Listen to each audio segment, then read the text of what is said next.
Hello everyone, this is AJ and welcome back to AJ's Movie Place. Welcome to episode 2 of AJ's Comic Book Corner. Where I take a look at a comic book or something from my collection with a little bit of interest to it, a little bit of backstory and all that. So let's get into this episode, shall we?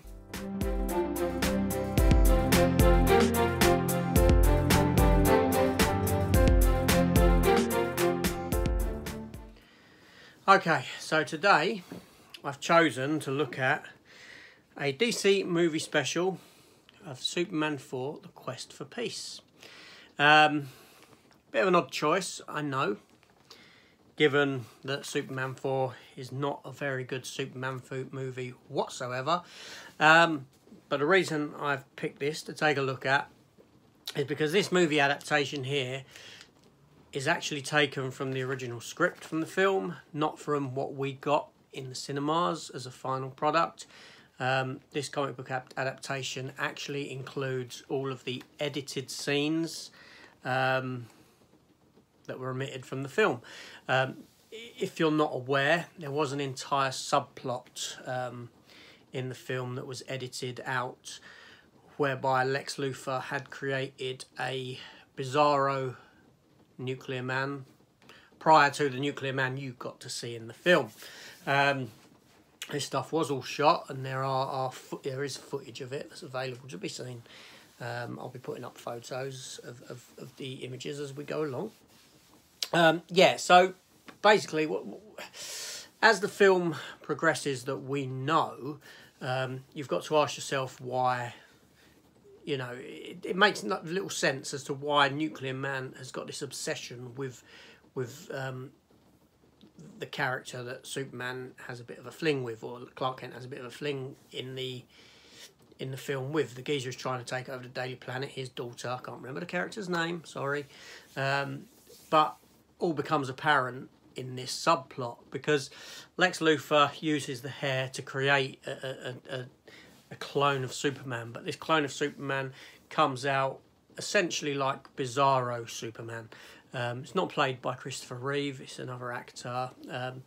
It's not very good, don't get me wrong. You know, the footage, it looks stupid, it looks laughable and all that, but it would have increased the length of the film and given it a bit more substance. And you know, if they ever decided to do a Donner cut version of this, I'm calling it a Donner cut because they done it with Superman 2. I know Richard Donner's got nothing to do with this film, but you know what I'm saying. If they'd done that sort of a project with this, I'd be very intrigued as to see it, even though it is a very rubbish film. So yeah, let's delve into the comic book. Let's take a little look at the pages and all this sort of thing, and this subplot that was taken out and all that sort of stuff. Yeah, let's get to it. Now, obviously, the reason I chose this book is because this is the closest you're going to get to actually getting the story of the film in its entirety. Obviously, back in the day, DC and Marvel used to do a lot of comic book adaptations where it was the story of the film in comic form. The reason for this is because you used to have a huge wait between theatrical release, then rental, and then purchase. So in the meantime, you had comic books like this, you had trading card sets, things like that, so that you could go out and you could sort of relive the movie after seeing it in the cinema by looking at these cards, by reading a comic book of this ilk. Hence why this sort of thing existed. So we shall take a look. So as you can see, the film does start the same with the astronauts in space and all this stuff, and Superman comes in to the rescue. Yeah, you got the scene with the underground station, which was actually filmed in Milton Keynes. You got the escape of Lex Luthor and John Cryer, who went on to play Lex Luthor in Supergirl. He was his nephew in this film. So, as the story progresses, you get Lex Luthor and that, still the hair, like we know.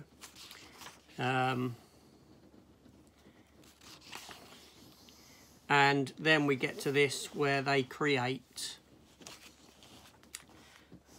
with the hair, using the hair, the clone of Superman. Like I said, you can see these scenes online in places. Lex Luthor trying a gun on him, machine gun. Yep, and then Superman goes to, or Clark Kent goes to a dance with the female character of the piece, and whilst there, the Bizarro Superman clone turns up. This is where he gets to meet this character and why there's a fascination with her later on, because it's sort of ingrained in his DNA later on in the film. So you get into a fight between Superman and the Bizarro Superman. There is a bit more to it than this. There's bits where they're pushing cars at each other and the cars are crumpling up. Subsequently, Superman does defeat the Bizarro Superman, who hits power lines or power thing that sort of fries him up, and there's very little left of him. Now, in the context of the film Superman 4, what we get is Lex Luthor use the hair and send it up on the rocket into space, where it's destroyed in the sun, creating the nuclear man that we know. Now, in this version, what happens is Lex Luthor actually takes the gloop, the remaining gloop of the fried Bizarro Superman, and that's his basis for creating this other version of Nuclear Man, who then obviously comes back, and yeah.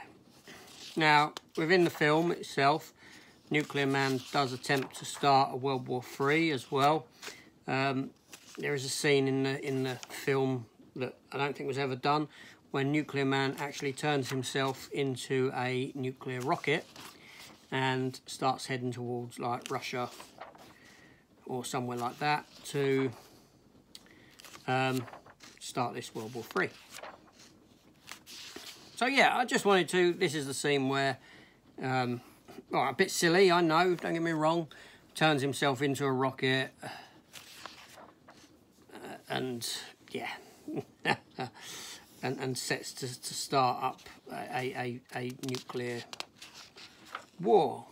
Yeah, don't get me wrong, I mean, I'm not saying it would improve the film by any means, but I just thought that'd be interesting to take a quick look at this comic book, because, you know, it's what we didn't get. And obviously at the end, there you go, when Superman's flying the boy around the world, he is actually in a little space suit, as opposed to, I think in the film he's actually just flying and breathing normally, isn't he? I know there's silly scenes like that.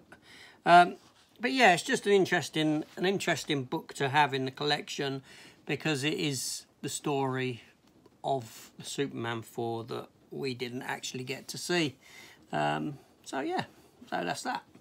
So yeah, so the only reason I really looked at that is for the interest factor. If you are a Superman fan, and if you are, even if you're a Superman fan, you don't like Superman 4, no one really does. But it would have been very interesting to see this in its entirety, without having these subplots removed and edited.